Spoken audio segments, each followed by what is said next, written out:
You're listening to the Thom Hartmann Program. So why would right-wingers stoop to calling environmentalists terrorists?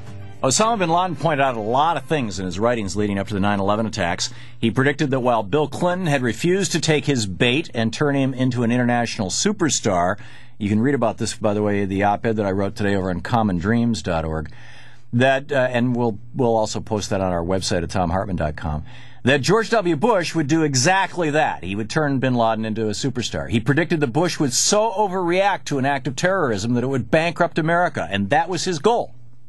Bin Laden pointed out that America is the largest carbon dioxide polluter in the world, yet failed to sign the Kyoto Accord. So why are conservatives now quoting bin Laden? Dan Gainor, T. Boone Pickens Fellow and Vice President of the Business and Media Institute, businessandmedia.org. The website is here to explain. Dan, your piece, Eco-Nuts, Al-Qaeda, Hate Civilization Equally. I'm not sure if I'm offended or if I'm laughing here. I think, frankly, the idea is you should be laughing more than offended. It's intended to poke fun at people who are eco-extremists. And what's an eco-extremist, Dan? I think, well, how about let's talk about James Lovelock, who Al Gore cites on Capitol Hill. Right. He's a guy who thinks basically mankind is already done for. That all the battle about global warming, you want to fight it, I want to fight it, it's all done. Mankind's only got a couple million people going to survive somewhere in the Arctic Circle.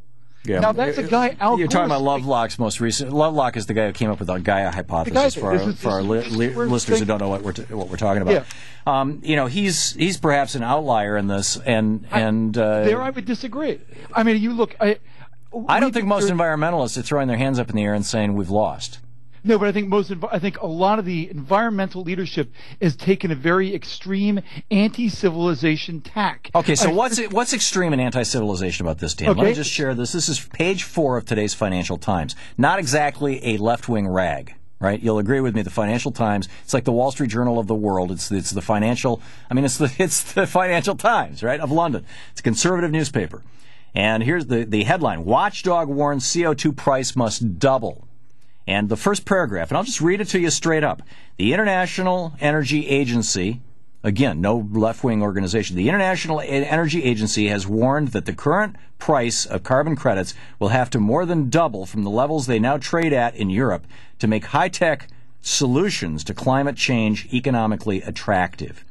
And they go on to say, Faith Barral, the IEA's chief economist, again, no screaming liberal, argues the world needs, quote, a revolution in the energy and vehicle industries. We need a deal at Copenhagen at the climate talks. We need a single signal to the energy industry. Without this, nothing will move. She says price of the we're not going to get a deal in Copenhagen, first of all. And when people run around and you've got, whether it's Al Gore or Prince Charles or I think it's Brown from Britain, people go around telling people we have 10 years left to survive, or 8 years. I think 96 months was Prince Charles' bit. Nobody is saying to survive, Dan. They're saying to stop, to reach the point. Save the world. Yeah. That's I'll go along with that. Over the top. Why? And why? Because, well, first of all, then you and I, we might as well stop this debate right now, because Copenhagen ain't happening. Well, if we have 10 years to save the world, Dan, why should we give up? And B, if there's even a 1% chance that these guys are wrong, shouldn't we be taking them, or the 1% chance that they're right, shouldn't we still be taking them seriously? But I mean, by that definition, we should take a whole lot of kind of crazy end of the world people seriously. That people have been warning for hundreds of years about the end of the world.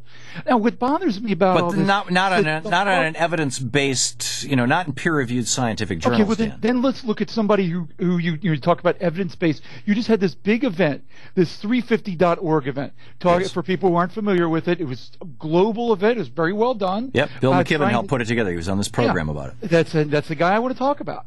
Now, we hear all the time that the science is settled.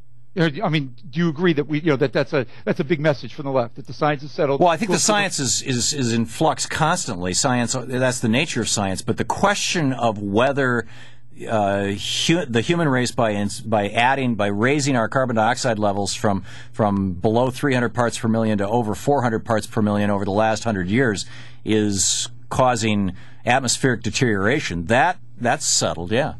Well, I know a lot of scientists who would disagree about that.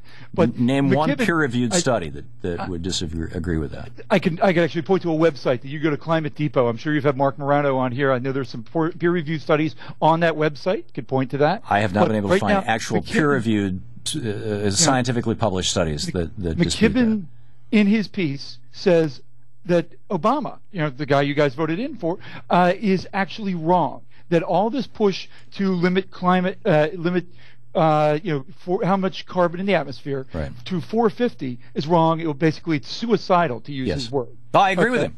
I agree with him. And it's not 450. Obama was talking about 400 as a target. Well, he wants to limit it. So McKibben wants to limit it to 350. Right. And then on the very same website. And we're at 380 right now, by the way, which means we'd have to go backwards. The website that you populate, Common Dreams. There's somebody else, Karen Strickler, who is from Hot Pack, who said, oh no, we've got to limit it to pre-industrial levels, her terms again, pre-industrial levels, back to 280.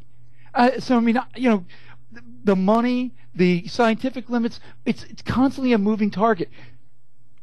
Dan, it's highly questionable because of that. Well, of course it's a moving target. We're learning constantly more about how we're interacting with our environment and it's interacting with us. But and one of the horrible things that we're learning is that the atmosphere is deteriorating and the biosphere is deteriorating. I mean, look at what's happening to coral all around the world. Look at what's happening to hard-shelled, micro animals in the oceans because of ocean acidification, which is the consequence of carbon dioxide in the atmosphere. We could flip it around and look at the predictions about climate. Keep not being true. They keep predicting that the polar cap's going to melt. It keeps every year. I mean, for the last several years. Oh, this year it's going to be the year we're going to have the polar cap completely melt. And I have never seen that in a peer-reviewed scientific journal. I see it on the news all the time. This is what we're told by your. I'd like to talk about science, not about what's on the news. And the scientists are saying we've got a serious problem here. I mean, if Dan, I think and I think I've used this metaphor with you before, but. Don't we both agree that, there's 10,000 airplane flights a day in the United States. If 100 planes, if 1% of them fell out of the sky every day, I don't think either one of us would ever get on an airplane. And that's a 1% chance of falling out of the sky. That's because you have a much better chance than that of surviving an air flight than that. Well, that's my point. And so if there's a 1% chance that we might all fall out of the biosphere, that the world might come crashing down around us, and there's good, credible scientists who are saying, it's not a 1% chance, it's a 99% chance. But let's say it's only a 1% chance. If you wouldn't get on that airplane, why are you going to get on the side of the coal companies? Well, it's not just the coal companies, it's a side of the people listening to your program right now who, when you double the cost of carbon, are going to lose their jobs. You talk about eliminating, as McKibben wants to do, eliminating coal from the U.S. If their job is mining coal, they're going to lose their job. If their job is making solar cells, they're going to have a whole new industry. Whole states, Wyoming, West Virginia, basically that's what they do. And Wyoming and West Virginia have mind-boggling amounts of wind year-round. They've got sun in the summer. In the meantime, you're putting everybody in those states, which you put all the coal miners out of work. Dan, you're making the buggy whip manufacturer argument. No, I'm talking about reality. When you talk about doing this, we can't have these cars. The buggy whip manufacturers will go out of business.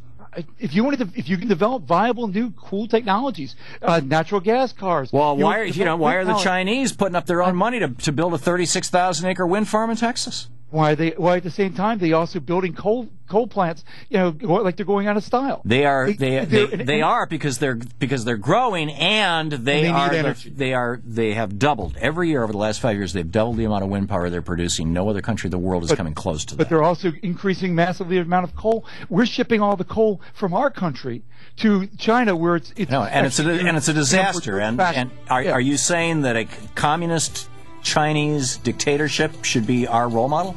No, I'm saying that you guys are trying to hold America to some standard. It's going to wipe out the American economy and make unemployment, where it's 10.2% today, a heck of a lot more. And then you say, we'll invent green jobs. Well, that's a fantasy right now. The time will tell. Time will tell. And people can read all about it at businessandmedia.org. Thank you, Dan. Thank you.